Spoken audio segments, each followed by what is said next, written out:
राधे राधे। जय श्री कृष्ण आप सभी को।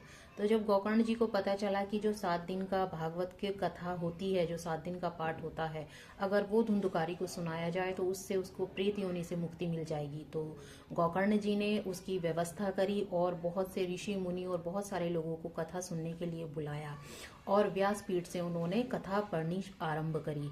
और धुंधकारी भी सुनने के लिए आया, लेकिन धुंधकारी प्रेत योनि में था तो वो बैठ नहीं सकता था। तो गोकर्ण जी ने एक बांस मंगाया और जिसमें 7 गांठ थी और उसके अंदर धुंधकारी को बैठा दिया।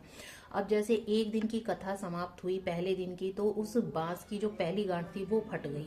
इसी तरह से जैसे जैसे दूसरे दिन की, तीसरे दिन की, चौथे दिन की कथा समाप्त हुई तो उसी तरह से वो गांठें फटती चली गईं। और 7वें दिन जिस दिन भागवत समाप्त होने वाली थी और समाप्त हुई, जैसे ही समाप्त हुई, जो 7वीं गांठ थी बांस की वो फट गई और उसमें से धुंधकारी पूरे श्याम वर्ण में जैसे कृष्ण होते हैं उस तरह से, और शरीर पर पीताम्बर धारण करे और कानों में स्वर्ण के कुंडल पहने हुए प्रकट हो गया।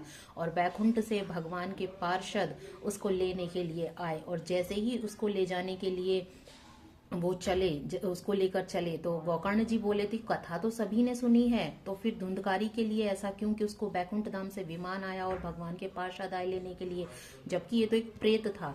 तो सेवकों ने कहा कि कथा तो सभी ने सुनी है, लेकिन धुंधकारी ने मन लगाकर कथा सुनी है और उपवास के साथ सुनी है, तो इसीलिए हम इसको लेकर जा रहे हैं। आप सभी दोबारा से इस कथा को ध्यान लगाकर और हो सके तो उपवास के साथ सुनेंगे तो आप लोगों को भी बैकुंठ धाम में वैसे ही स्थान मिलेगा जैसे धुंधकारी को मिल रहा है। यही है देखिए भक्ति का चमत्कार। बोलिए जय श्री कृष्ण, जय हो विष्णु भगवान, राधे राधे।